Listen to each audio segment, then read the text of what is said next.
ہوتے رہے. بڑا پراپوگنڈا کرنے میں ان کو مہارت ہے. اور ان کے جو شیخ ہیں امین اکاڑوی صاحب, جو گستاخ رسول بھی ہیں اور انہوں نے جھوٹی روایات بھی گاڑ رکھی ہیں, انشاءاللہ میں پیش کروں گا. امین اکاڑوی صاحب, اللہ خالق و مالک نے مجھے توفیق دی ہے, جو اکاڑویات ہیں اس میں میرے مالک نے مجھے اسپیشلائزیشن کرنے کی توفیق دی ہے. آپ کے استادوں کا میرے رب نے مجھے استاد بنایا ہے اللہ کی رحمت سے. تو امین اکاڑوی کے ساتھ جب ہمارے علماء کے مناظرے ہوئے, کوہاٹ میں مناظرہ ہوا, تو ایک بہت بڑی جماعت مسجد سمیت انہوں نے اہل حدیث ہونے کا اعلان کر دیا. پشاور میں شیخ عبدالعزیز نورستانی کے ساتھ مناظرہ ہوا, انہوں نے فقہ کی عبارت پیش کی. یہ مفتی اور شیخ الحدیث اور ان کا استاد المناظرین امین اکاڑوی کہتا ہے اگر یہ تو عبارت دکھا دے تو میری شکست میں لکھ کر دوں گا.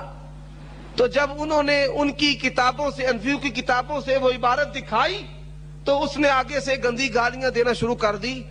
اس واقعہ کے شاہد حافظ عبد المنان نورپوری حافظہ اللہ, آپ ان سے پوچھ سکتے ہیں کہ گھر کا مالک اس نے اپنی گن کو جو ہے لوڈ کر کے ماسٹر امین اکاڑوی کے سینے پر تان دیا کہ میں تجھے گولی مار دوں گا, تو بڑا بدبخت آدمی ہے.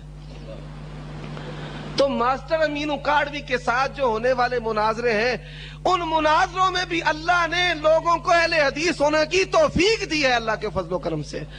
ہم تو کہتے ہیں تم ہمارے خلاف بولتے رہو, لکھتے رہو اور سوکیانہ جملے کستے رہو, انشاءاللہ جو صاحب بصیرت اور صاحب عقل ہیں وہ اہل حدیث ہوتے رہیں گے انشاءاللہ. یہ نعمت ہے ہمارے لیے, میں تو ان کو کہتا ہوں نعمت ہے ہمارے لیے. تو اس نے یہ بات کہی اپنے بیان میں, یہ تمہیدی گفتگو کے بعد. اب علمی نکات کی طرف میں آتا ہوں. اس نے یہ بات کہی کہ انہوں نے مسائل جو ہیں مرزا غلام محمد قادیانی سے لیے ہیں. تو آج میں بتاؤں گا کہ مرزا غلام محمد قادیانی اور ان کا آپس میں کتنا گہرا تعلق ہے اور بڑی محبت ہے ان کے آپس میں.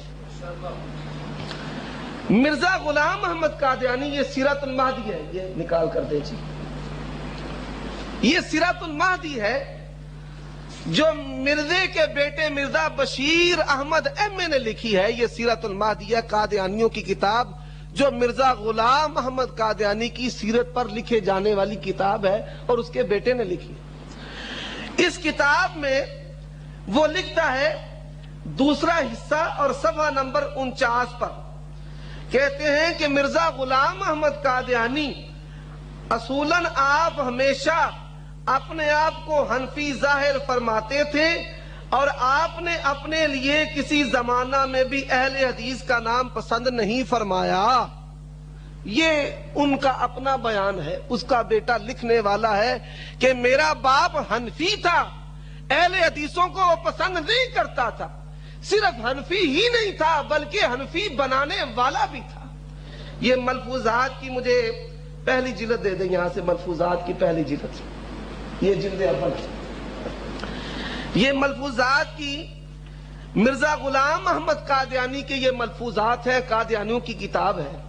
لکھتا ہے ہمارا مذہب وہابیوں کے برخلاف ہے, ہمارے نزدیک تقلید کو چھوڑنا ایک قباحت ہے. یہ بھی کہتے ہیں قباحت ہے.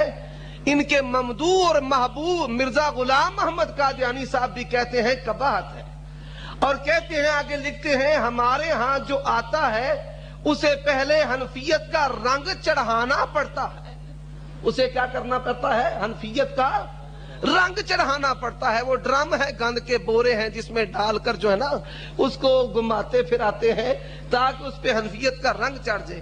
آج کل کے لوگ جو بگڑے ہیں اس کی وجہ صرف یہی ہے کہ اماموں کی مطابقت چھوڑ دی گئی ہے.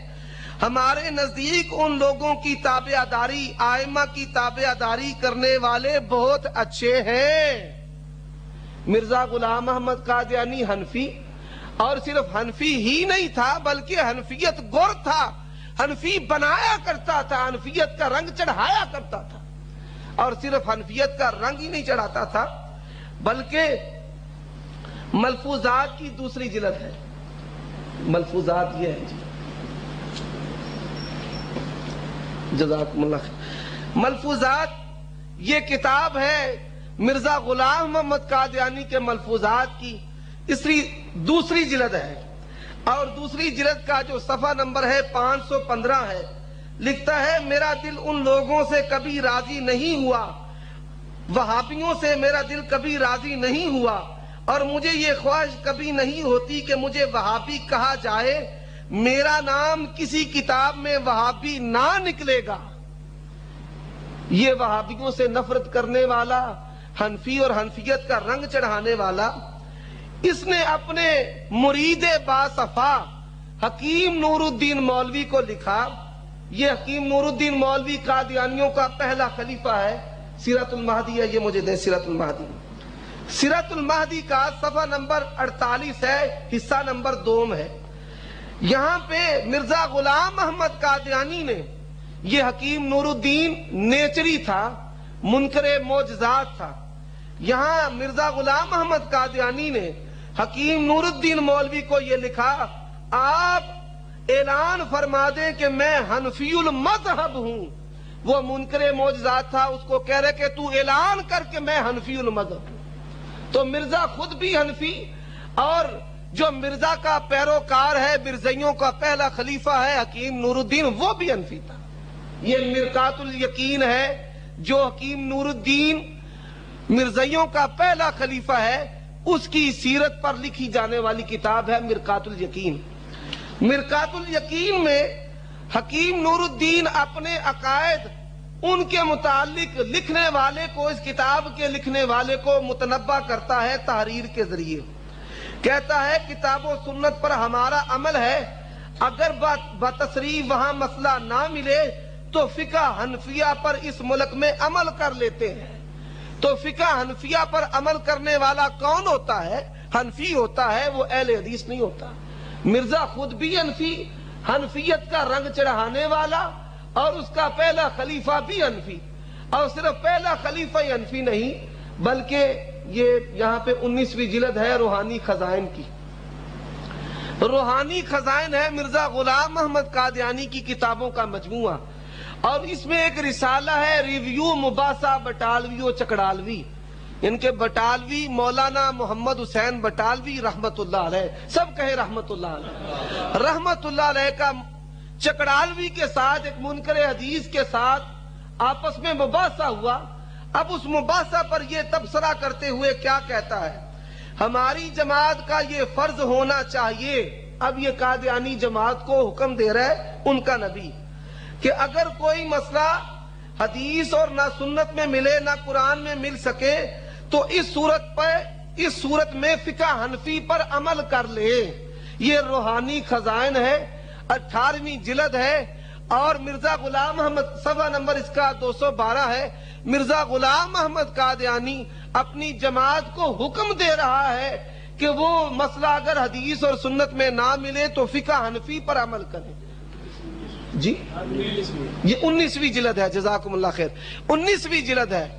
تو یہ مرزا اپنی جماعت کو حنفی فقہ پر چلنے کا حکم دے رہا ہے۔ حنفیوں کے بر صغیر میں 3 بڑے گروہ ہیں، ایک گروہ ہے دیوبندیوں کا، ایک گروہ ہے بریلویوں کا، اور ایک گروہ ہے مرزائیوں کا۔ اور یہ فقہ احمدیہ ہے، جس فقہ احمدیہ کے حوالے سے مقلد جعلی محمدی مولوی اسماعیل صاحب کا کنڈکٹر نے حوالے دیے ہیں اہل حدیث کے خلاف۔ اس کے صفحہ نمبر 13 پر وہ کیا لکھتے ہیں کہ فقہ احمدیہ قادیانیوں کی جو فقہ ہے، صفحہ نمبر 13، صفحہ نمبر 14، صفحہ نمبر 15، قادیانیوں کی جو فقہ ہے اس کا بنیادی ماخذ جو ہے وہ فقہ حنفی ہے۔